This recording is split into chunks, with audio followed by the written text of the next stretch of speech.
Wrong table, blind date, fake marriage, but real love found them both. Hello, everyone. Before we begin today's story, I have a small favor to ask.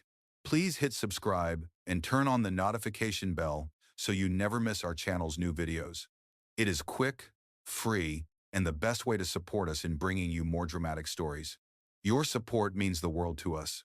Where are you watching from? Drop your city or country in the comments below. Thank you very much. Now, let us return to our main character. The restaurant glowed with soft golden light, the kind that made every glass sparkle and every whisper sound expensive. Conversations hummed like background music. Amelia Parker clutched her worn purse a little tighter as she stepped inside. The host glanced at her shoes, slightly scuffed, and then at her second-hand dress before leading her to the tables. She was nervous. Her friend Lisa had convinced her to try a blind date, promising, "He is kind, down to earth, not one of those Wall Street types." Amelia wanted to believe her. After all, what could go wrong with dinner and conversation? Table 12. Table 12, she murmured, scanning the room. Her eyes landed on a tall man in a tailored navy suit sitting alone near the window. His posture was calm, confident, detached. That must be him, she thought. She took a breath, walked up, and smiled. "Hi, you must be Michael? I am Amelia." The man looked up, startled but polite. Yes I am," he said after a pause. His deep voice carried just enough curiosity to make her stay. They shook hands. His were warm, strong, the kind that belonged to a man who made decisions every day. Amelia sat down, completely unaware that she had just chosen the wrong table. The man across from her was not Michael. His name was Ethan Cole, the 35-year-old founder and CEO of Cole Dynamics, one of the fastest-growing tech firms in New York. But tonight, he had come here to escape the noise of his world, not to be recognized. And when she sat down, smiling nervously, he found himself intrigued. "So," Amelia began, "blind dates are weird, right? My friend swore you were shy, but you do not seem shy at all." Ethan hid a small smile. "Maybe I just needed the right company."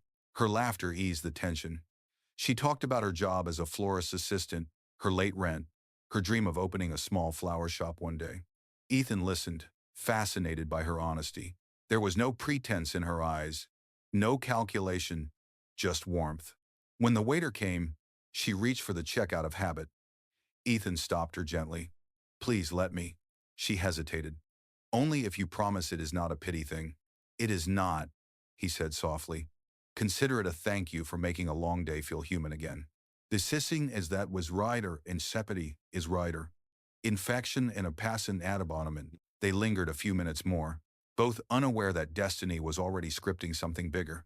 Then, her phone buzzed. A message lit up the screen. "Hey Amelia, I am at table 12. Where are you?" Her smile faded. Slowly, she looked up at Ethan. "You are not Michael, are you?" He exhaled, guilt flickering across his face. "No, I am not." The air froze between them. She stood quickly, mortified. "Oh my God, I am so sorry. I cannot believe I did that." She grabbed her coat and hurried out before he could say another word. Ethan sat there, staring at the empty chair. The faint trace of her perfume lingered in the air. For a man who had everything, wealth, power, status, it had been years since anyone made him feel seen. Outside, rain began to fall across Manhattan. Amelia hurried down the street, cheeks burning, heart pounding, whispering to herself, "That was the most embarrassing thing I have ever done." Neither of them knew that this ridiculous mistake, one wrong table on one rainy night, would soon lead to an even stranger proposal, a fake marriage that would change both their lives forever. The city lights shimmered against the glass walls of Ethan Cole's penthouse, but the skyline brought him no peace. He sat alone, a half-finished glass of whiskey on the table, the sound of distant traffic echoing far below. For years he had lived in that view high above everything, untouched, unbothered. But tonight, all he could think about was the girl who had walked out of that restaurant in the rain, Amelia Parker. Her voice, her nervous laughter, her honesty, it had stayed with him. She had mistaken him for someone else, yet for the first time in years, he had felt seen not as a CEO, but as a man. The next morning, Ethan entered his office at Cole Dynamics, where his assistant, Olivia, was waiting with her usual efficiency. "You have a board meeting at 9. a press interview at 11, and the charity gala reminder for this weekend, she said, tapping on her tablet. He nodded absently. Cancel the interview. Move the meeting to this afternoon. Olivia blinked. Cancel the interview? That is the Forbes feature you agreed to. I know, he said quietly. I just need some time to think. She studied him a moment longer. You are distracted. That is not like you. He looked out the window. I met someone by accident last night. Olivia's eyebrows lifted slightly. Accident, sir? She sat at the wrong table, Ethan said with a faint smile. And I let her. Vren looks us dorning as habeltadjun. Inneverdid instance in Vren's dal joys. Across town, Amelia sat in her tiny apartment, trying to forget the humiliation. The wallpaper peeled at the corners, and the single window looked out over a noisy street. Her roommate Lisa placed a mug of instant coffee in front of her. Are you going to stop blushing every time someone mentions restaurants? Lisa teased. Amelia groaned. It was awful, Lisa. I literally had dinner with a stranger, and he was nice, which makes it worse. Nice? Lisa grinned. Maybe you should find out who he was. No way. I embarrassed myself enough for a lifetime, Amelia muttered, staring at the rain-soaked street below. Her phone buzzed again, another rent reminder. She sighed. Her paycheck barely covered utilities, and her boss at the flower shop had already hinted about cutting hours. Life was closing in fast. 2 days later, fate intervened. Amelia was delivering flowers to a corporate event at the Grand Orion Hotel. The ballroom sparkled with chandeliers and mirrored floors. As she carried the bouquet toward the stage, she froze. Standing near the podium, speaking to a group of investors, was Ethan Cole, the man from the restaurant. Her heart jumped. No way! She almost turned to leave, but he looked up and saw her. Recognition flashed in his eyes. He excused himself and walked toward her, his voice low and calm. You are not running out on me again, are you? She blushed instantly. I am just working. Please pretend you do not know me. He smiled. That might be difficult. She shifted the flowers nervously. So, you are really not just some regular guy, huh? Ethan tilted his head. I never said I was, you just assumed. Her cheeks reddened. I am really sorry about that night. Do not be, he said softly. It was the best mistake I have had in years. Later that evening, after the event ended, Ethan found her again in the service hallway. Amelia, he said quietly, I have a strange question. She turned, arms crossed. Should I be worried? It nodded my nosy. Maybe, he admitted, his tone half serious. I need someone to pretend to be my fiancé for a few weeks. She stared at him, speechless. I have a family deal coming up, he continued. A merger that requires stability. My investors expect me to appear settled. I cannot trust anyone from my world to fake it. But you, he paused, his eyes steady on hers. You are honest. You would not play games. Amelia blinked. You want me to fake being your fiancé? That is insane. Think of it as business, Ethan said evenly. I will make sure you are paid well.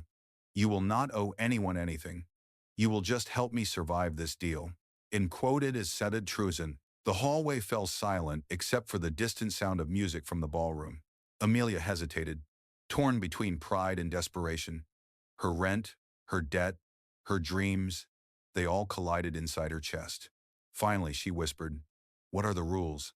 Ethan smiled faintly. Simple. You do not fall in love with me. Neither of them knew that this rule, so casually spoken, would be the very first one they would both break. Amelia sat in Ethan's sleek office, staring at the thick folder he had slid across the table. The paper inside was crisp, printed with legal precision. The title in bold letters, Temporary Engagement Agreement. Ethan leaned back in his chair, calm and unreadable. I want you to read everything carefully before you decide, he said. No pressure, but if you agree, the contract starts tomorrow. She flipped through the pages, her pulse racing.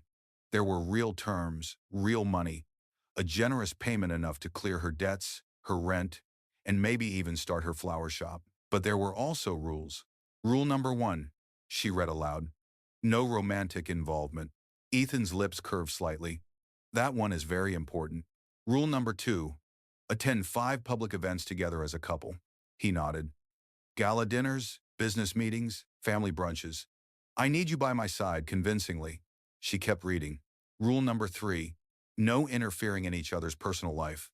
Rule number 4, maintain discretion. She looked up, her eyes sharp. So basically, I pretend to be your fiancé, smile for cameras, and act like we are in love.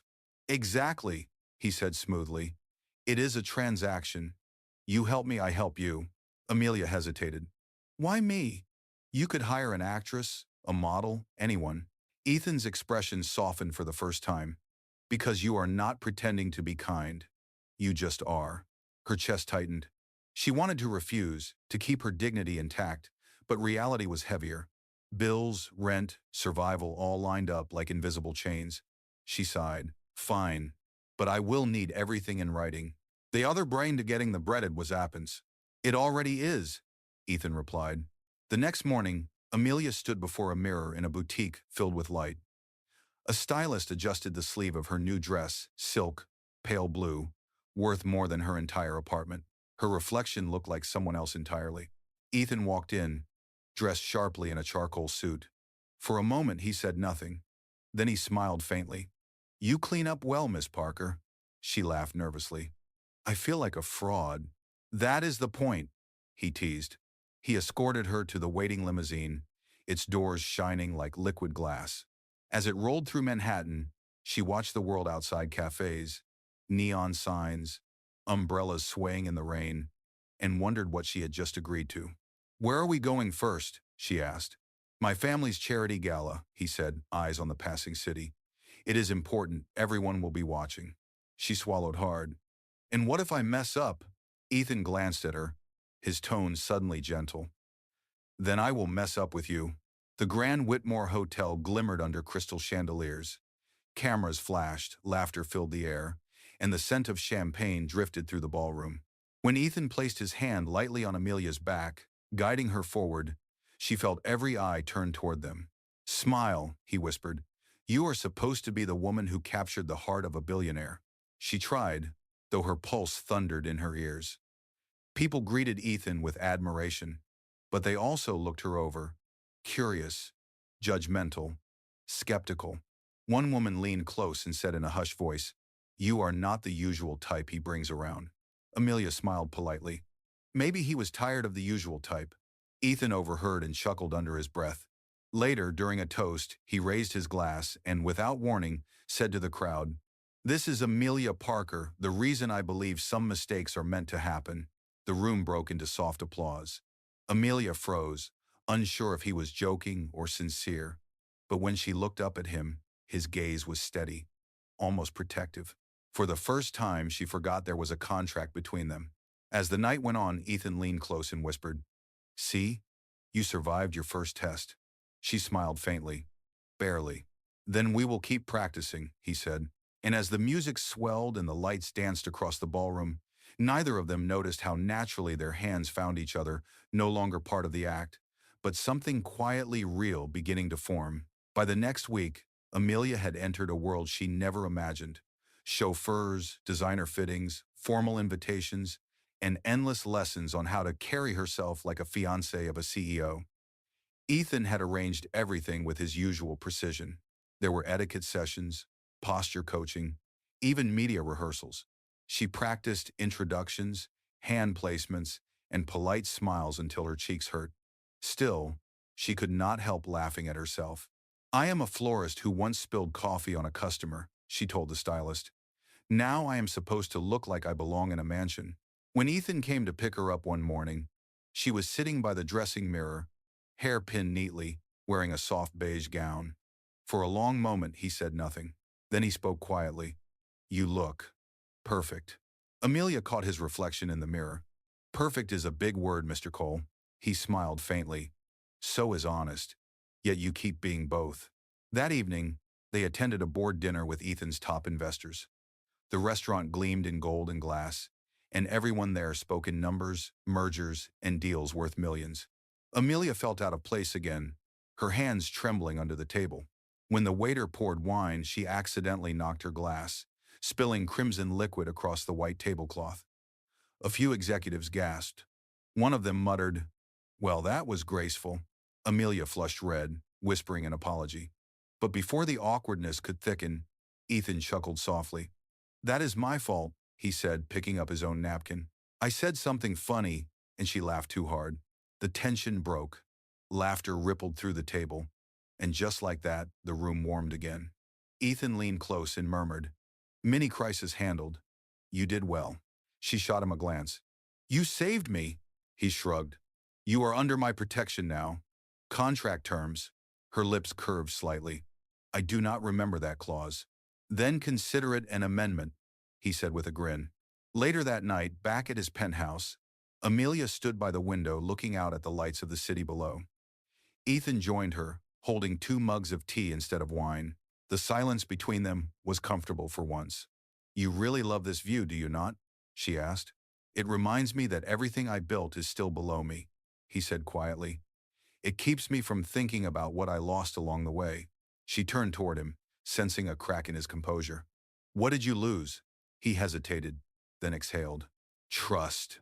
I learned early that people like my name more than my heart. That is why I stopped letting anyone close. Amelia looked down at her tea, her voice soft. Then why trust me? Because you sat at the wrong table, he said simply, and you did not want anything from me. For a moment their eyes met, and something unspoken passed between them. It was not part of the deal, not written in any clause, but it was there, warm, fragile, dangerous. The next morning, Olivia, Ethan's assistant, noticed the change instantly. You seem lighter, she remarked while organizing files. Ethan smirked. Maybe because someone reminded me that not everything has to be business. As sick.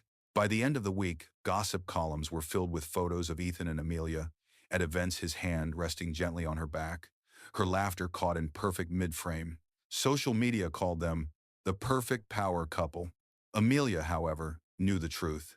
Each smile in front of cameras came with a silent reminder of the contract ticking down. Still, every time Ethan looked at her not as his fake fiancée, but as Amelia Parker, the lines between reality and pretend blurred a little more. And though she would never admit it aloud, she was already breaking the very first rule of their agreement. The following weekend, Ethan took Amelia to the Cole Foundation Charity Gala, his biggest public appearance of the year. The ballroom glowed with chandeliers, filled with senators, executives, and flashing cameras. A string quartet played softly as guests turned to watch the couple step through the grand doors. Amelia's hands trembled slightly on Ethan's arm. Everyone is staring, she whispered. That means we are doing it right, he replied, voice calm but reassuring. Just stay close to me. She did. He introduced her to board members, investors, and family friends. Each handshake came with curious eyes and quiet judgment. Yet Amelia held her own, smiling gracefully, offering warm but simple answers. When a woman whispered, "She is lovely, but so ordinary," Ethan heard it and tightened his hand protectively around Amelia's waist. During the dinner speech, Ethan stood at the microphone, perfectly poised. Tonight is about giving back, he said, his voice carrying through the hall. But for me, it is also about gratitude for those who remind us of what really matters. He looked at Amelia as he said it. The crowd clapped. Cameras flashed. Amelia's cheeks warmed, unsure if the words were part of the act or something real. After the gala ended, Ethan led her to a quiet terrace overlooking the city lights.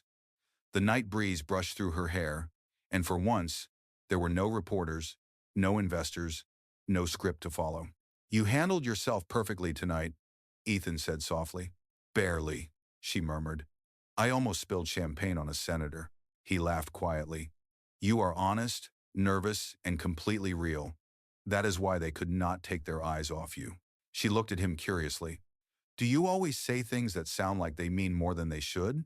He smiled. Only when I mean them. For a long moment, neither spoke. The city hummed below them, and the distance between them shrank until Amelia felt his breath against her skin. But before anything could happen, she stepped back, clutching her purse. Ethan, we should not blur the lines, she said, her voice trembling. This is a job. I signed a contract. His gaze darkened, but he nodded slowly. You are right. Still, as she walked away toward the elevator, Ethan knew something inside him had already crossed the line. The next day, news headlines exploded. Ethan Cole's fiancée captivates New York. Photos of them together dominated social media. Comments ranged from admiration to cruelty. Some praised her charm, others mocked her background. Amelia scrolled through the feed in disbelief. They are dissecting everything, she whispered. My dress, my hair, even where I live. Ethan took the phone gently from her hand. Ignore them. None of it matters. It matters when it is about me, she said, her eyes glistening. I am not built for this world, Ethan. People like you belong here. I do not. He stepped closer. You belong wherever you choose to stand. Let me worry about the rest. For a moment, she almost believed him, but when the phone buzzed again, she saw a name flash across the screen. Victoria Cole, Ethan's ex-fiancée, and one of the board members of his company. The message was simple, sharp, and cruel. Enjoy the role while it lasts. The board will never approve of her. Amelia's chest tightened. She turned away before Ethan could see her expression. Later that night, she sat alone in her apartment, staring at the contract that had brought her into his life. Each clause suddenly felt heavier. No romantic involvement, it read, but her heart had already broken that rule beyond repair. And across town, Ethan stood by the window of his penthouse, staring at the same city lights that once made him feel untouchable. Now, all he could think about was one woman who had made him feel human again, and how easily he might lose her. The following week, Amelia tried to keep her distance. She still fulfilled her duties for the contract, but her smiles grew quieter, her eyes more guarded. Ethan noticed immediately. During meetings and events, she stayed polite yet distant, her laughter replaced by polite nods. One evening, after a long day of press interviews, Ethan finally asked, Amelia, what is wrong? She hesitated, pretending to study her phone. Nothing. I am just tired. He frowned. You have been tired for days. Tell me the truth. She sighed, setting the phone aside. People keep talking about me, Ethan. Your ex, your board, the reporters. Everyone thinks I am a joke. I feel like an imposter standing next to you. It matter. Ethan's expression softened. Do you remember what I told you at the gala? You belong wherever you choose to stand. The noise does not define you, but it defines you, she said quietly, and I do not want to ruin your reputation. He took a step closer. You could never ruin me. The sincerity in his voice shook her. For a brief moment, she forgot about contracts and headlines. She only saw the man who had defended her at that dinner, the one who had turned her worst mistake into a chance to start again. That night, a storm rolled through the city. Rain streaked across the glass walls of Ethan's penthouse as thunder echoed in the distance. Amelia stood by the window, her reflection caught in the lightning's flash. Ethan approached quietly, holding a blanket. You should not stand so close to the glass, he said. She smiled faintly. It is beautiful. The city looks softer in the rain. Maybe that is because it finally matches how we feel, he said, his voice low. She turned toward him. The air between them felt fragile but charged. We should not, she whispered. I know, he said, but his eyes did not move away from hers. But I do not want to pretend anymore. Her breath caught. The distance between them disappeared. The sound of rain filled the silence as he reached out, brushing a strand of hair from her face. Tell me to stop, he said softly. She did not. Instead, she whispered, this was never part of the deal. Maybe it should have been, Ethan murmured. The next morning, sunlight streamed through the curtains. Amelia woke on the couch, wrapped in his blanket. The city outside looked calm again, but inside her chest, everything felt more complicated. Ethan was in the kitchen, making coffee, something no assistant had ever seen him do. When he saw her, he smiled gently. Good morning. She blinked, still processing the reality of last night. We should talk about what happened. He nodded. We will. But first, coffee. Is sign. As they sat across from each other, the silence felt both comforting and terrifying. Amelia finally spoke. Ethan, we crossed a line. The contract. I know, he interrupted softly. Forget the contract for a minute. Forget what people expect. I care about you, Amelia. I have, for a while. She looked down, her fingers tightening around the coffee cup. You think you do. But this whole situation, it is built on pretending. He reached across the table, his voice firm but tender. What I feel is not pretend. For a moment, she let herself believe him. But then the phone on the counter buzzed another message, another reminder of the world outside their quiet morning. Ethan glanced at it. His expression darkened. "The board wants an emergency meeting," he said. "Someone leaked information about our contract." Amelia froze. "Leaked? How?" "I do not know," he said, already standing. "But whoever did this wants to destroy us both." She stood slowly, her heart pounding. "Then maybe we stop giving them something to destroy." Ethan turned toward her, understanding the meaning behind her words. "You want to end it?" Amelia swallowed hard, her eyes glistening. "Before this fake marriage becomes the biggest mistake of your real life." And with that, she walked away, leaving the untouched coffee to cool between them. The news broke before noon. Every major business outlet carried the same headline: Ethan Cole's engagement exposed as fake. Investor confidence plummets. Photographs from the gala filled the internet, paired with speculation and cruel commentary. Within hours, the board of Cole Dynamics called an emergency meeting, and Ethan's phone did not stop ringing. Olivia, his assistant, rushed into his office. "Sir, the board wants you to make a public statement immediately. They say this scandal could affect the merger." Ethan's jaw tightened. "They do not care about the truth, only their profits." "Then tell them the truth," Olivia urged quietly. "Tell them you never meant for this to happen." But Ethan knew that any explanation would sound like an excuse, and the one person who could clear his name, Amelia, was gone. Across the city, Amelia sat in her small apartment, staring blankly at her phone. Every notification brought a fresh wave of shame. News anchors discussed her as if she were a headline, not a person. "A florist turned fake fiancé," one article read. Another simply called her the scam girl. Lisa knocked on her door gently. "You have not eaten all day," she said, holding a bowl of soup. Amelia shook her head. "I cannot, Lisa. They are tearing him apart because of me." Lisa set the bowl down and sat beside her. "You did not do anything wrong. You just fell for the wrong kind of man with too much power and too many people watching." Amelia's throat tightened. "He is not the wrong kind of man." "Then why are you here instead of fighting for him?" Lisa asked. Amelia had no answer. Because how could she fight for something that was supposed to be fake? At Cole Dynamics headquarters, the boardroom was a battlefield. The directors sat in cold silence while Ethan faced them. One of them, an older man with silver hair, leaned forward. "You have embarrassed this company. Do you realize what this stunt has done to our reputation?" Ethan's voice was calm but sharp. "It was not a stunt. It was personal. In other shabbed dashens of there. It is have a sign, broad," another board member scoffed. "Personal? You used company resources to support this woman. The merger partners are threatening to withdraw unless you issue a public apology and terminate the arrangement." Ethan stared at them. "You mean abandon her? Call it what you want," the man said flatly. "It is the only way to save your position." Ethan looked out the window, the skyline of New York gleaming cold and distant. For years, he had built his empire on logic, on image, on control. But none of those things felt worth keeping if it meant losing the only person who had treated him like more than his title. He straightened. "Then let them walk," he said firmly. "I am done pretending. When that more good on the more few men, when the sea find the wugger." The board erupted in disbelief. Olivia watched quietly from the corner, a small, proud smile touching her lips. Later that night, Amelia was closing the flower shop when the doorbell chimed. She looked up and froze. Ethan stood there, rain dripping from his coat, his eyes exhausted but steady. "You should not be here," she whispered. "You are on every news channel." "I know," he said softly, "but none of it matters. I came because I needed you to hear this from me, not from anyone else." She folded her arms, her heart pounding.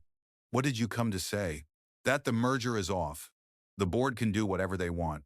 I told them the truth, that it started as a contract but became something real for me." Amelia blinked, tears forming in her eyes. "Ethan, you cannot throw your career away for me." "I am not throwing it away," he said gently. "I am choosing something that finally means more." The silence between them stretched until she whispered, "You should not make promises in the rain. People never keep them." He took a slow step closer. "Then I will spend the rest of my life proving you wrong." Outside, thunder rolled again over the city. Inside the little flower shop, surrounded by wilting roses and the scent of rain, Ethan reached for her hand. For the first time, there were no contracts, no cameras, no lies, just two people standing exactly where fate had meant for them to meet all along. The next morning, the city woke to a headline no one expected. Ethan Cole steps down as CEO chooses integrity over empire. Business reporters called it the biggest corporate scandal of the year. Investors panicked, analysts speculated, and rivals celebrated. But Ethan Cole did not care. For the first time in his adult life, he was not calculating moves or protecting an image. He was simply free. At the same time, Amelia sat at the flower shop counter, scrolling through the article with trembling fingers. The photograph showed Ethan leaving the company headquarters, his expression calm but resolute. The caption read, "Love or legacy, Ethan Cole's unthinkable choice." Lisa looked over her shoulder. "He actually did it," she whispered. He walked away. Amelia's voice broke slightly. "For me. He did it for me." Lisa smiled softly. "Then what are you still doing here?" Amelia did not answer. Her heart was already moving faster than her feet. That afternoon, she found him in Central Park, sitting on a bench under the same willow trees that had once appeared in every tabloid photo of his glamorous life. Now, he sat there quietly, dressed simply, no bodyguards, no photographers, just a man with his coat draped over his arm, watching the world go by. He looked up when she approached. "You saw the news," he said. "I did," she whispered. "Why, Ethan?" He gave a small, weary smile. "Because for years, I built everything to prove I was untouchable. And then you came along and proved that being touched, being seen, was not weakness. It was living." Amelia's eyes filled with tears. "You lost everything because of me." "No," he said gently. "I lost what never mattered, and I found what did." She took a hesitant step forward. "I was supposed to save money, not hearts. This was never supposed to be real. They riled the best tongue of blowst. They doesn't act to." "Then let us stop pretending it was not," Ethan said softly. "Let it be real now." For a long, quiet moment, neither of them spoke. The wind rustled through the trees, carrying the faint scent of rain and new beginnings. Over the next weeks, Ethan disappeared from headlines. Without his empire, he focused on rebuilding something simpler, a small foundation that helped independent artists and small business owners. He worked beside volunteers, not assistants. And sometimes, when the workday ended, he stopped by Amelia's flower shop, always at closing time, carrying 2 cups of coffee. One evening, he found her rearranging sunflowers near the window. "You never stay away for long," she said without turning around. He smiled. "That is because every time I leave, I miss the smell of this place and you." She laughed softly. "That line sounds rehearsed." "I am out of practice," he admitted. "Would you like to give me a second chance?" She looked up, pretending to think. "Depends on the offer." He reached into his coat pocket and pulled out a small folded envelope. Inside was a new contract, short, handwritten, and signed only by him. Amelia unfolded it and read aloud. Clause 1. No pretending. Clause 2. No expiry date. Clause 3. Say yes if you still believe in fate. Her voice shook. "You are unbelievable." Ethan smiled softly. "Only when I am in love." She set the paper down and whispered, "Yes." And for the first time since that night in the restaurant, since she had sat at the wrong table and met the right man, their story was no longer fake, no longer an act, no longer defined by fear or pretense. It was at last completely, irrevocably real. Spring arrived quietly in New York, softening the sharp edges of winter with sunlight and lilac trees. The small flower shop on the corner of 7th Avenue had become something of a local secret. Its windows were always open, and the air inside smelled like fresh beginnings. On the back counter, a simple wooden frame held a photograph, Amelia and Ethan standing outside the shop, their hands dusted with soil, smiling at a row of newly planted roses. Life had found a rhythm again. Ethan still wore his crisp shirts in quiet confidence, but the corporate armor was gone. He spent mornings helping Amelia arrange bouquets, afternoons visiting community centers, his new foundation supported, and evenings sharing takeout dinners in the back room of the shop. "Do you ever miss it?" Amelia asked one night as she trimmed stems. "The boardrooms, the headlines, the power?" Ethan smiled softly. "Power is lonely when you have no one to share it with. I traded it for peace, and I have not missed it once." She glanced at him, amused. "Peace? You call dealing with my flower deliveries peace?" He chuckled. "You make chaos look beautiful. That is enough for me." On a quiet Sunday morning, Amelia arrived at the shop early. The sun had barely risen, casting long golden stripes across the floor. When she turned on the lights, she saw something on the front display, a single bouquet wrapped in cream paper, tied with a silk ribbon. A note was tucked inside. Her hands trembled as she opened it. The handwriting was familiar. 1 year ago, you sat at the wrong table. You thought it was a mistake, but that moment was the beginning of everything good in my life. Meet me where it all started. Amelia's heart pounded. She locked the shop, grabbed her coat, and hurried into the cool morning air. At the restaurant where it had all begun, the table by the window was set for two. Ethan stood waiting, his eyes catching the morning light. When she approached, he smiled the way he had that first night, but this time, there was no pretense, no misunderstanding, only love. He pulled out the same chair she had once taken by accident. "Seems this seat was always meant for you," he said. She laughed softly. "I am still not sure if I was brave or just clumsy that night." There is Asian to the Drex. "Maybe both," he replied, "but I am grateful for every second of it." Ethan reached into his pocket, and this time, there was no contract, no legal terms, only a small velvet box. He opened it slowly, revealing a simple ring of gold and a tiny diamond that caught the sunlight. Amelia's breath caught. "Ethan?" He took her hand. "No conditions, no rules. Just forever, if you will have me." Her answer came as tears shimmered in her eyes. "Yes, 1,000 times yes." The restaurant staff clapped softly, and the city beyond the window began to stir awake. The same world that had once judged them now seemed distant, irrelevant. Later that day, they returned to the flower shop together. Ethan hung a small wooden sign above the door that read, "The right table where love found us." Customers would smile at it without knowing the story, but for Amelia and Ethan, it was a promise, a reminder that even mistakes can lead to miracles. And when the evening sun dipped behind the skyline, Amelia looked at him and whispered, "So it was never fake, after all." Ethan smiled, pulling her close. "No, it was the most real thing I have ever known." It $2. And in that moment, surrounded by flowers and fading light, their story finally came full circle.